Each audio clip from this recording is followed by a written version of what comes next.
Hola, buenas tardes a todas.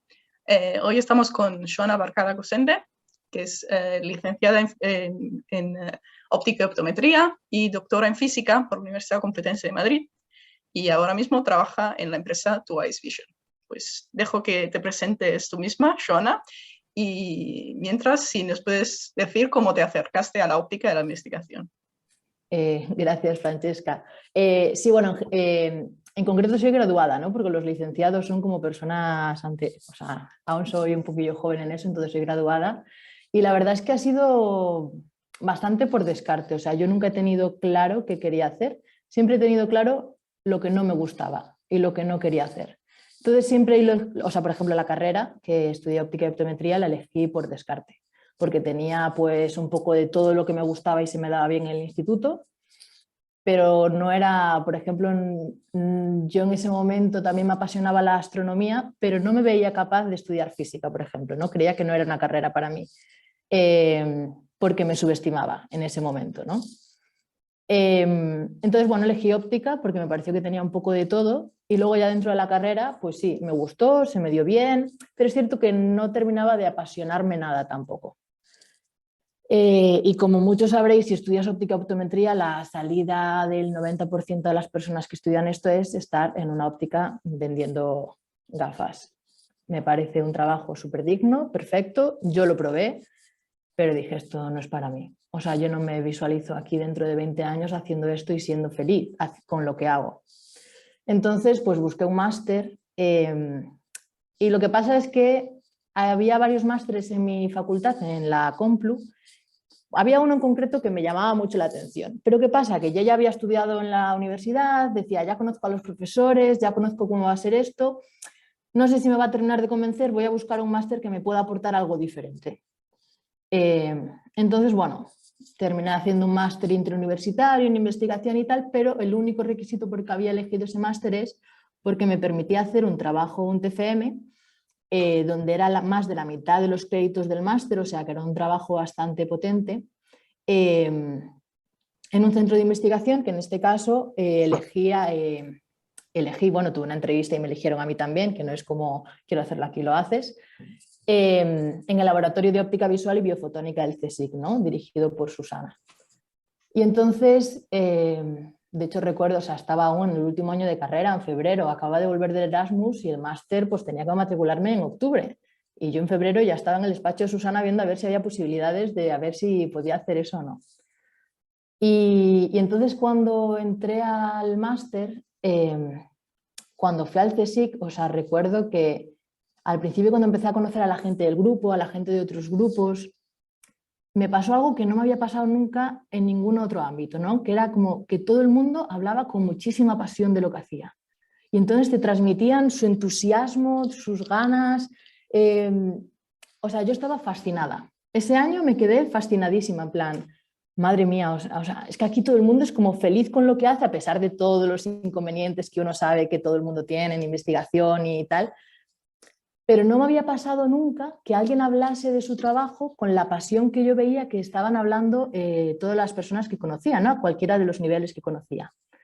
Y entonces ahí dije, quiero hacer esto, quiero quedarme aquí. Además me gustó muchísimo porque sí, empecé a sentir lo mismo, ¿no? Me transmitían que yo también podía hacerlo y empecé a sentir el mismo tipo de pasión que me transmitían ellos cuando yo lo hacía.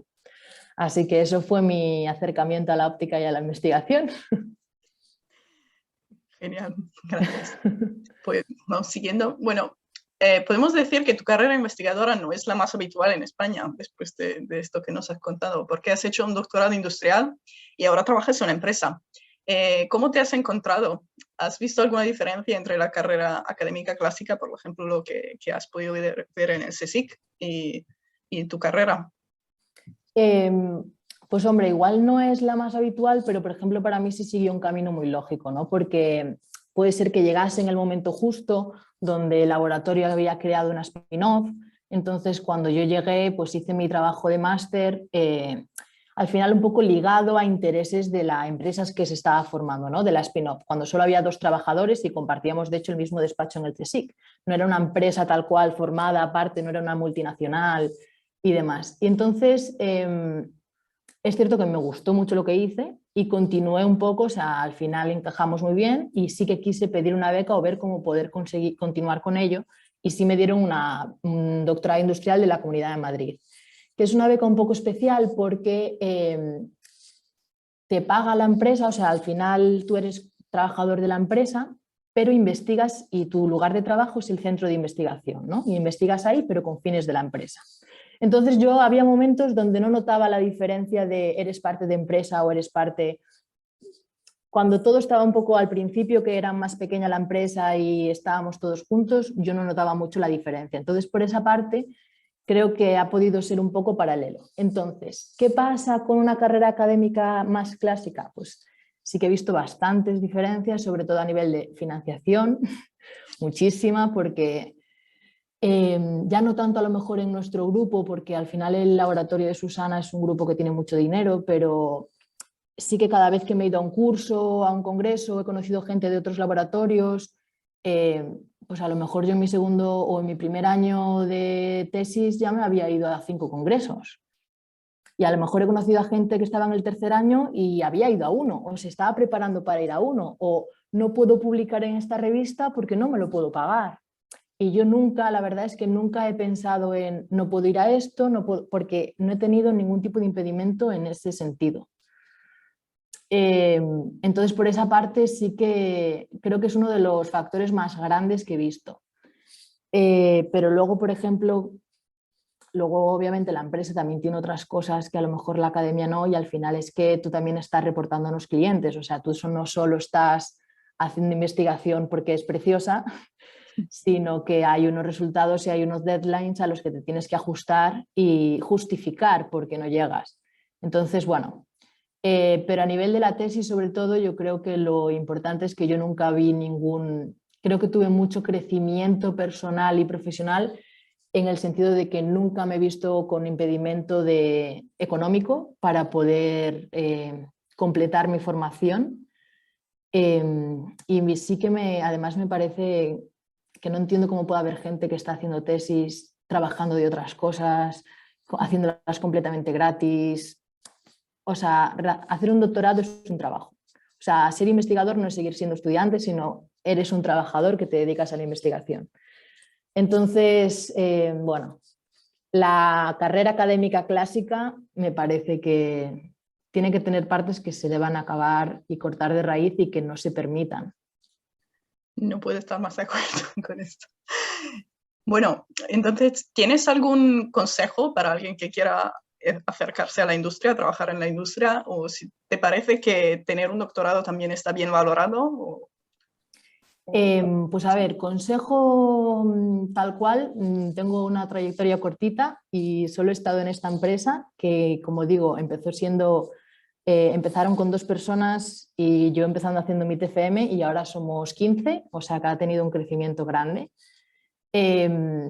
Pero yo creo que si te quieres acercar a la empresa, tienes que tener claro que a mí me parece precioso, por ejemplo, y una de las cosas que más me gusta es ver la aplicabilidad directa de todo lo que haces en la sociedad directamente. Todo tiene un impacto, todo va a ser para un cliente que al final es la sociedad misma, ¿no? Para mejorar la sociedad en un aspecto. No es una investigación básica, habrá empresas que tengan departamentos de investigación básica, pero bueno, hablo de lo que yo más conozco. Y consejo, que creo que también es una de la limitación que puede tener la academia, es que si te interesa algún proyecto, si te interesa alguna empresa, mi consejo sería acércate, envíales su currículum aunque no estén buscando un puesto, porque una empresa no tiene esa limitación económica. A lo mejor si les cuadras bien, abren un puesto para ti. Desde mi corta experiencia, igual soy muy junior y sueño mucho aún, pero creo que sí que por lo que he hablado a veces con otras empresas, siempre están buscando perfiles o siempre están buscando talento y muchas veces no tienen esa oferta de trabajo abierta siempre, ¿no? Porque pues siempre esperan, al final es cierto que el contacto, la boca a boca hace mucho en cualquier ámbito, academia o empresa, pero si alguien tiene un interés en acercarse a la industria, yo sí que le animaría a acercarse, aunque no haya algo que te diga, están buscando a alguien como tú. Es que igual te están buscando, pero no saben que estás ahí y tú vas y te presentas. Pero bueno, y creo que sí que un doctorado se valora bien en la empresa. Sí que, siendo en España, o sea, en España creo que se empieza a valorar muy bien y fuera de España ya un doctorado creo que se valora súper bien dentro de la empresa. Muchas gracias. Bueno, ya que nos has hablado de dónde trabajas tú, pues podrías hablarnos de qué hacéis, de algún proyecto que estáis desarrollando ahora mismo y qué impacto piensas que va a haber este proyecto. Sí, claro. Bueno, voy a hablar del producto en general, ¿no? De la empresa, que al final es un producto que lleva muchos años de investigación detrás y de desarrollo detrás, pero que es un producto comercial desde el año pasado, con lo cual está reciente en el mercado, ¿vale? Es un simulador visual que como característica fundamental es que es el único simulador visual del mercado que es binocular y de campo a través, o sea, que no es realidad virtual, no es una pantalla, sino que tú ves el mundo real. Y bueno, es como un casco, cosa que para clínica está muy bien, ¿no? Porque no es un aparato súper grande, o sea, tú te lo puedes poner, caminar y demás. Entonces, este simulador lo que hace es simular patrones de visión simultánea, ¿no? Bueno, estamos centrados en el campo de la presbicia, que no lo he dicho, lo estoy dando por asumido. Estamos centrados en el campo de la presbicia y entonces lo que hacemos es simular correcciones multifocales que pueden ser en forma de lente de contacto, de lente intraocular o de presbilásic. Entonces, bueno, las lentes de contacto ahora mismo pues es muy fácil porque te la puedes poner y quitar, pero una lente intraocular si te lleva a una operación o un LASIK si te lleva a una operación ya son palabras mayores. Y todos sabemos que al final nuestra forma de ver, nuestra neuroadaptación es muy dependiente de cada persona, ¿no? Al final cada persona ve de una forma concreta, tenemos nuestros patrones de aberraciones concretos y los diseños de lentes, tal y como están ahora, que hay bastantes diseños de lentes, no diría miles, pero sí que hay pues cientos, pues hay algunos que te van mejor y otros que te van peor, simplemente por tus aberraciones naturales y tu procesado neuronal. Entonces ahora mismo es una elección que hace el oftalmólogo un poco a ciegas, basado en su experiencia. Al final también hay muchos acuerdos comerciales con las casas de las lentes y entonces nuestro simulador proporciona al paciente la experiencia con diferentes lentes antes de la operación para que el paciente pueda tener su propia experiencia y también ayuda al oftalmólogo a poder elegir, ¿no? Porque, por ejemplo, ¿por qué vas a pasar un año intentando adaptarte a una lente si de repente puedes elegir desde el segundo uno una lente con la que al mes vas a estar perfectamente adaptado? Pues al final, entonces el impacto que esperamos que tenga es que se acepte bien en la comunidad clínica. Al final, meter un instrumento nuevo en la comunidad clínica siempre es un paso a mayores, ¿no? Porque o sea, al final este procedimiento se hace siempre, ¿no? La cirugía de cataratas, por ejemplo, es la cirugía que más se realiza a nivel mundial.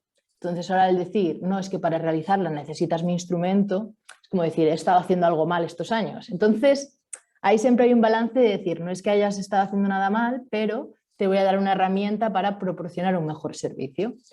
Entonces, bueno, ahora estamos entrando en el mercado en Estados Unidos, empezamos un estudio en 8 sites la semana que viene, y estamos congresos a tope en Estados Unidos, entonces, bueno, esperamos que tenga un gran impacto en Estados Unidos, en Europa al menos también, pero que empiece a poder ser un producto que muchos oftalmólogos quieran y necesiten, sobre todo para dar soporte a sus pacientes, no tanto a ellos, sino poder proporcionar un mejor servicio a sus pacientes. Pues, la verdad que me parece súper interesante siempre este trabajo. Bueno, vamos a hablar de algo un poquito más distinto. Pues el mundo de la empresa suele ser incluso más masculino que el ambiente de la investigación pura. ¿Cuál es tu opinión como mujer y joven, porque eres muy joven, en una empresa? ¿Te sientes o te has sentido afectada de alguna manera? ¿Te has encontrado con situaciones de discriminación? Pues a ver, de forma general y en mi día a día no suele haber, ¿vale? De hecho, una de las cosas que más me gustó desde que entré en el grupo y demás es que desde el segundo uno, cuando estaba con mi máster, era como, queremos saber tu opinión y queremos que nos la digas. Y esto era algo, tampoco me había pasado nunca, porque en otros trabajos sí que también me había pasado yo soy la jefa, tú te callas, tu opinión no me importa. O sea, es que me habían llegado a decir si el ojo no tiene aberraciones. Y yo, o sea, bueno. Entonces, en este momento en mi día a día, pues eso me fascinó, ¿no? Entonces yo empecé a darle más importancia a mi voz, a que todos querían escuchar también mi opinión. Entonces ha sido un ambiente muy bonito donde sí que me han fomentado el desarrollo de mi voz y esto me ha ayudado mucho. Pero al final sí que hay alguna situación, ¿no? Entonces con alguna persona, al final no son personas directas con las que trabajo todos los días, ¿vale? Pero sí que me ha pasado pues, con alguna persona más mayor, hombre, que al final, aunque tú le tengas que enseñar cosas, aunque tú les tengas que contar esto, delante de otras personas, te lo explican a ti. O sea, te explican tu propio proyecto a ti, que es como, pero señor, te lo he explicado hace yo a ti una semana y me está explicando a mí mi propio proyecto delante de otras personas. Y yo, pero, pero que yo ya me lo sé. Y luego tratarte un poco de secretaria, delante del cliente sobre todo, y porque yo no he sabido a veces manejar la situación, porque ¿qué haces? ¿Te enfrentas en esa situación? A mí sí que me parece muy violento y a mí no me apetece, delante del cliente además, siempre me parece muy así. Y entonces de situaciones donde yo tenía que estar de soporte y donde yo era la experta que tenía que estar por si acaso pasaba algo, de tocarme completamente el rol contrario y mandarme a hacer cosas y yo no saber decir en plan, no, es que yo vengo a supervisarte a ti a ver qué tal lo haces tú. Pero bueno, y luego por ejemplo en congresos, al final en los congresos hablas con mucha gente, viene muchísima gente, muchas nacionalidades diferentes y el primer año que fui a un congreso grande me chocó un poco y sí que me sentí un poco... porque no estaba muy acostumbrada a que pudiese haber perfiles muy diferentes y que te tratasen de formas muy diferentes, ¿vale? Entonces luego ya recuerdo, porque además vienen muchos mandos y muchos cargos diferentes y a veces estás hablando con gente que cuando te paras a pensar es como, wow, estoy hablando con el director de esta mega empresa o con el jefe de, vamos... Y sí que recuerdo además momentos, ya no solo negativos, pero decir, wow, me ha encantado hablar con esta persona porque me ha mirado a la cara. ¿Sabes? Porque me está hablando como una persona normal, le está hablando a él y a mí como si fuésemos iguales y decir, joder, qué gusto hablar con una persona así. Entonces yo creo que simplemente he empezado a quitar a intentar no darle importancia a ciertas situaciones porque al final, bueno, también me ha pasado de que me hayan confundido o que se piensen que soy una asistente. O sea, el último congreso me dijeron, bueno, ¿y a ti te contratan solo para este tipo de eventos o trabajas en la empresa? Y yo, bueno, es que soy doctora dentro de la empresa. O sea, que parece un poco como que estás de azafata, no sé. Y luego, ya por terminar un poco también la pregunta, esto ha sido un poco situaciones que me he encontrado que en ningún caso, y siempre me he encontrado cada vez que ha podido haber una situación que no he sabido manejar o que ha sido un poco tal, he tenido el apoyo completo de mis compañeros y del resto de equipo y sí que ha habido parte como, si este cliente es así, no queremos trabajar con él. O sea, que en eso estoy súper agradecida también por esa parte. Y luego sí que es cierto que en el mundo empresa, que voy descubriendo un poco más, es todo es muy masculino, es de personas bastante más mayores que yo, al final yo tengo 27, son bastante más mayores que yo, y hay una especie de, que aún estoy descubriendo ahora, pero hay una especie de cierre de tratos, cierre de reuniones, tomando copas. O sea, es que es así. Entonces es como, al final pues a mí me han invitado a alguna, pero ya no sé si es el propio prejuicio de las mujeres, al final pues yo me puedo tomar una copa, a lo mejor en un ambiente relajado con todo el mundo, pero sí que ves a hombres que están un poco pasados de copa, gracias, jiji, jaja, pero no ves a ninguna mujer que esté así. Y en las mesas donde está pasando esto, como mucho hay una o dos mujeres, nunca hay más, no hay una mesa de mujeres. Entonces yo creo que esto al final sí que no sé muy bien qué hacer, porque esto lo he pensado, digo, ¿y esta situación cómo puede cambiar? Es que al final se hacen amigos tomando copas y cuando tú quieres invitar a alguien para no sé qué o cuando quieres formar un advisory board de no sé qué, pues llamas no solo a tu amigo que es un buen profesional, sino a tu amigo con el que te tomas unas copas y te rías de jiji jaja. ¿Y cómo podemos hacer para cambiar y poder meter en este círculo a más mujeres? O sea, porque es que al final hay una o dos mujeres, pero es que no hay más. Y no sé, la verdad es que lo he estado descubriendo poco a poco, es reciente en mi campo de la empresa porque eso, empezamos a despegar comercialmente poco y que entonces cada vez lo voy viendo más, pero sí que es una situación que me hace pensar y que no sé muy bien qué se puede hacer para cambiar y es algo completamente subjetivo, ¿vale? Desde mi experiencia y mi percepción, que a lo mejor alguien escucha esto y no está de acuerdo, pero es mi vivencia y un poco mi pensamiento. Te digo que creo que muchos hemos oído hablar muchas veces del Boys Club y me parece mucho la situación que acabas de describir. Bueno, te quiero hacer una última pregunta, quizá un poco más ligera. Pues has participado en muchas actividades de divulgación durante tu etapa predoctoral especialmente. Pues ¿crees que la divulgación es importante en general y en particular para fomentar la igualdad en ciencia? Pues sí, la verdad es que en donde estaba haciendo la tesis había un grupo de divulgación, hay un grupo de divulgación que es bastante activo, yo creo. Anteriormente se llamaba IOSA y ahora se llama IOPTICA. Y entonces durante mi etapa predoctoral sí que, pues la verdad es que participé en bastantes actividades, además de ser miembro, también fui tesorera y vicepresidenta y demás.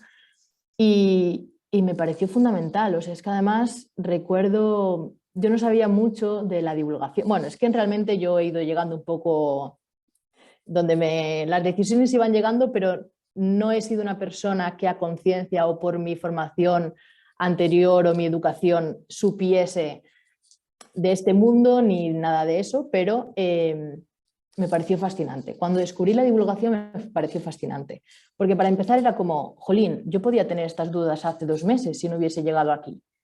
Es como, ¿cómo no van a tener estas dudas niños en su casa, niñas en su casa? Es como... y luego, sobre todo, para la igualdad, es que me parece, para empezar, creo que hay que fomentar a todos los niños, a todos, estimularlos y que se vean capaces de que pueden hacerlo o que vean personas que lo pueden hacer y que da igual que lo haga yo o que lo haga otra persona, ¿no? Al final, el ver el rol de la persona que lo hace es también muy importante, porque al final sí que es cierto que siga habiendo en nuestra sociedad, por cómo nos hemos criado, al final piensas en ciertas profesiones y las sigues asociando a un género.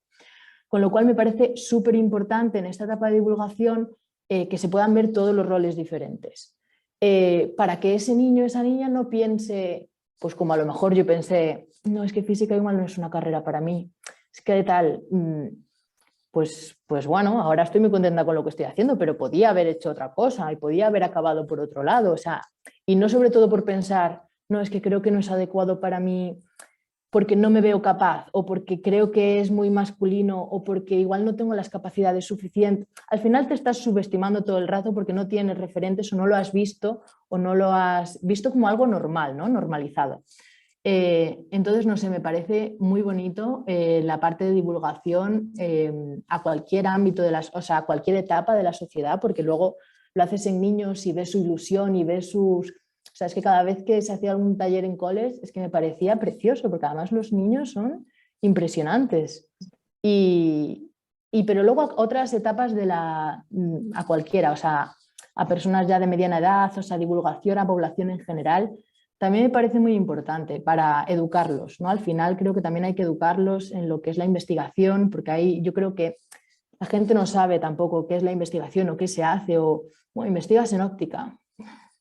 Hay una nebulosa, ¿no? Entonces, no sé, en general me parece muy importante la divulgación y ver los roles, que las personas pueden hacerlo independientemente del género y eso sí me parece importante. Bueno, muchísimas gracias, Joana, por haber estado con nosotros. Pues hemos estado hoy con la doctora Joana Barcala para la entrevista de este mes del programa Conoce a las investigadoras de Sedopticamos. Gracias otra vez, Joana. Gracias, Francesca. Chao. Chao.